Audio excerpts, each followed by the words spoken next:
আমাদের আজকে dyeing operator কি প্রোগ্রামের দ্বিতীয় অধ্যায়ে সেমি অটো এবং অটো প্রোগ্রামের কিছু অংশ দেখানো হবে। আর আপনারা স্ক্রিনে ফলো করেন।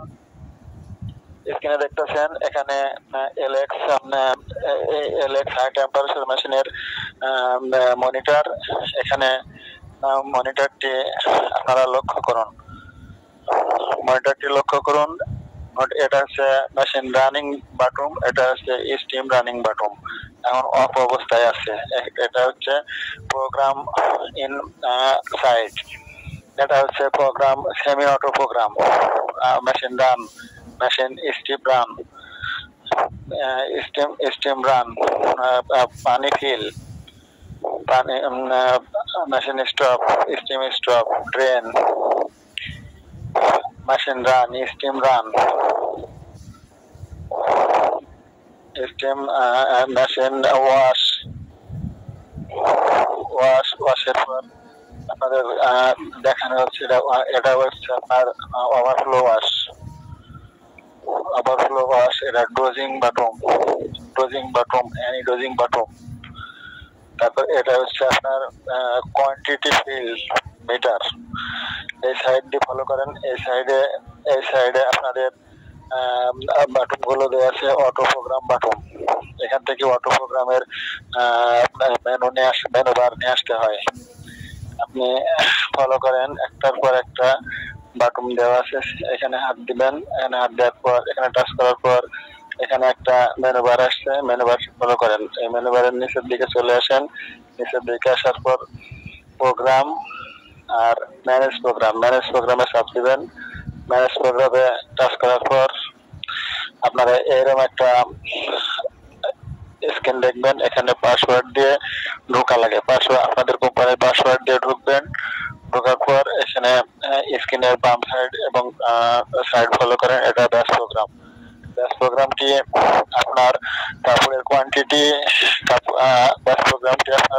কোয়ান্টিটি এবং পানি স্পিড সমস্ত কিছু সেভ করার পর ওকে দিবেন। ওকে দেওয়ার পর এখানে প্রোগ্রাম নেম বসাবেন। প্রোগ্রাম নেম আমি একটা ব্ল্যাক কালারের প্রোগ্রাম লিখতেছি। ব্ল্যাক কালারের প্রোগ্রামটি আপনারা দেখছেন। অপারেটর প্রোগ্রামটি টাইপ করতেছে। ওকে দিবেন। ওকে দেওয়ার পরে এখানে কমেন্টে কিছু লিখে দিবেন। প্রোগ্রামের কমেন্টে কিছু লেখার পর এখানে অপারেটর কিছু একটা লিখলো। কমেন্টে লেখার পরে সেভ দিবেন। প্রোগ্রাম আবার সেভ দিবেন। ডাবল সেভ দেওয়ার পরে প্রোগ্রামের মেনু বার ওপেন হয়েছে। এখন আপনি প্রোগ্রাম করবেন। নিচের দিকে দেখেন চারটা বাটন আছে। তারপরে বাম সাইডের প্রথম বাটনটিতে চাপ দিবেন। চাপ দেওয়ার পরে প্রোগ্রাম মেনু বার আসবে। প্রোগ্রাম মেনু বার থেকে ডাইং অপারেটর অবশ্যই জানেন যে ফিল প্রোগ্রামটি আগে নিতে হয়, তাই আপনারা অবশ্যই ফিল প্রোগ্রামটি নেবেন। ফিল প্রোগ্রামটি নেওয়ার জন্য আপনি ফিল কোয়ান্টিটি বাটনে টাচ করবেন। ফিল কোয়ান্টিটি বাটনে টাচ করার পর আপনাকে এরকম একটা মেনু বার নিয়ে আসবে। এখানে ফলো করে দেখেন আপনার পর্যায়ক্রমে লেখা আছে পানির স্পিড, পানি কত লিটার পানি নেবেন। পানির চিহ্ন যেখানে দেওয়া সেখানে আপনি পানিতে হাত দিবেন। হাত দেওয়ার পরে এখানে পানির লিকারেশন বসায় দিবেন। লিকারেশন বসার পরে পাম্পে হাত দিবেন। পাম্পে টাচ করবেন। পাম্পে টাচ করার পর এখানে পাম্প সিলেক্ট করে দিবেন। পাম্প সিলেক্ট হয়ে গেলে আবার ইনসার্ট বাটন চাপ দিবেন। চাপ দেওয়ার পরে আপনি ডাইং এর একটা ঘর নিয়ে আসবেন। ডাইং এর ঘরে স্টিম আপ। এখানে কত স্টিম উঠাবেন? কাপড় লোডিং 50 টেম্পারেচার লিখা অপারেটর লিখতেছে 50 টেম্পারেচার লেখা হয়ে গেলে সেভ দিবেন।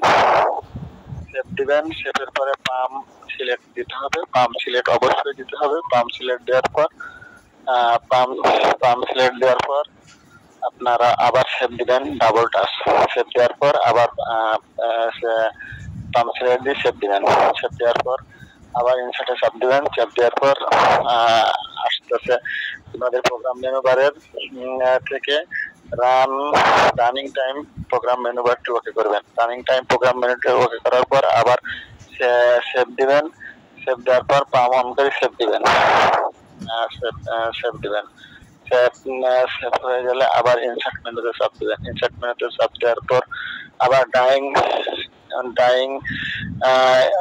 এর অ্যাপসটিতে চাপ দিবেন। চাপ দেওয়ার অ্যাপসটিতে চাপ দিবেন। অ্যাপসটিতে চাপ দেওয়ার পর আপনাদের এরকম একটা মেনু বার আনবে। এখানে আপনি স্টিম স্কোয়ারিং এর স্টিম সেভ করে দিবেন 100।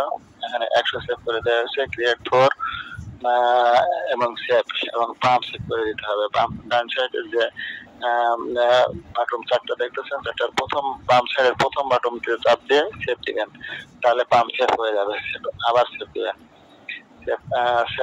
সেভ দেওয়ার পর আপনাদের আবার ইনসার্ট বাটন নিতে হবে। ইনসার্ট বাটন নেওয়ার পর এখন আপনাদের ডোজিং, এখন আমাদের ওভারফ্লো ওয়াশ, এখানে রিসাইকেল ওয়াশ, এই মেশিনের ভাষা অনুযায়ী রিসাইকেল ওয়াশ লেখা আছে। রিসাইকেল ওয়াশটি দিবেন। রিসাইকেল ওয়াশে টাইম বসায় দিবেন এবং পানির স্পিড, হলুদ ঘরে পানির স্পিড বসায় দিবেন। পানির স্পিড বসানোর পর আপনারা আবার ইনসার্টে চাপ দিবেন। ইনসার্টে চাপ দেওয়ার পর আপনাদেরকে আবার মেনু বার নিয়ে আসবে। মেনু বার নিয়ে আসার পরে পানি ড্রেন করবেন। অপারেটর ড্রেন প্রোগ্রামটি খুঁজতেছে এবং পানি ড্রেন প্রোগ্রামটি নিয়ে এসেছে। এখান থেকে পানি ড্রেন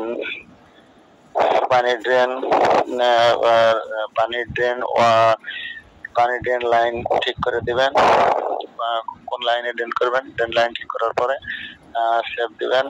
সেভ দিয়ে ওকে দিবেন। ওকে দেওয়ার পরে আবার ইনসার্ট মেনুতে চাপ দিবেন। ইনসার্ট মেনুতে চাপ দেওয়ার পর আবার প্রোগ্রামের মেনু বার আসছে। মেনু বার আসার পরে আপনি ফলো করেন।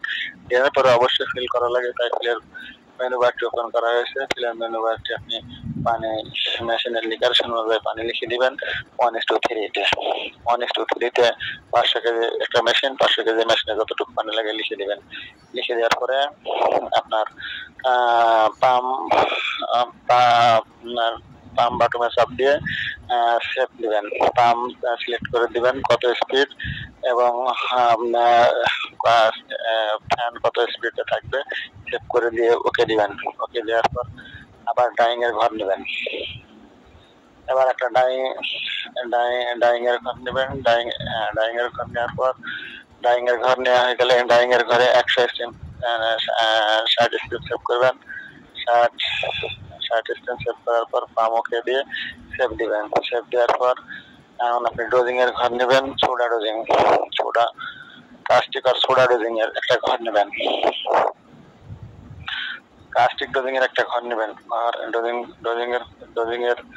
ডোজিং এর মেনুটি নেওয়ার পর এখানে ডোজিং টাইম সিলেক্ট করে দিবেন।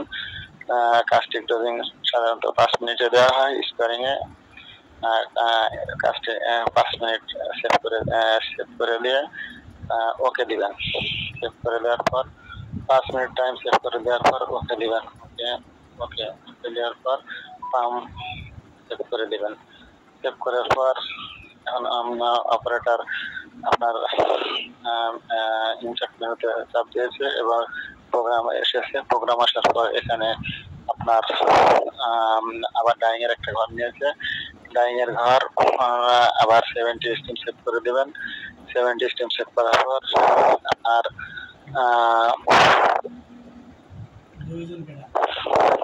অপারেটর মেশিন স্ক্রিনটি ফলো করুন। মেশিনটি দেখুন। মেশিনের বডি এবং মেশিনের কোয়ালিটিটা ফলো করুন। মেশিনের বডি এবং কোয়ালিটি ফলো করুন। আমার ক্যামেরাম্যান মেশিনের বডি এবং ক্যামেরার দিকে ধরেছে। অপারেটর প্রোগ্রাম মেনু বারটি আবার ওপেন করেছে। ওপেন করার পর আবার আপনার ডাইং এর ঘর ওপেন করেছে। ডাইং এর ঘর ওপেন করার পর আপনার অপারেটর ডাইং স্টিম স্পারিং এর স্টিম সেভ করতেছে। স্পারিং এর স্টিম স্কোয়ারিং এর স্টিম সেভ করতেছে সমাপ্ত। 100 স্টিম সেভ করেছে। সেভ করার পর এখন আবার আরেকটি ডাইং এর ঘর নিয়েছে। ঘর নেওয়ার পর স্টিম সেভ করেছে। স্টিম সেভ করার পর এটা ওকে দেওয়া হয়েছে এবং সেভ বাটন পেস্ট করা হয়েছে।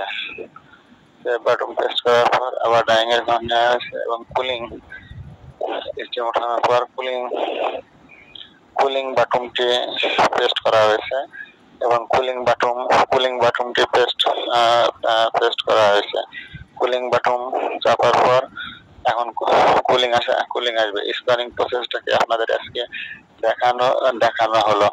বাকি প্রসেসে ডাইং প্রসেস দেখানো হবে। আমাদের চ্যানেলের সাথে থাকুন, আমাদের ভিডিওটিকে ভালোভাবে ফলো করুন, চ্যানেলটি অবশ্যই সাবস্ক্রাইব করবেন। ধন্যবাদ। আপনারা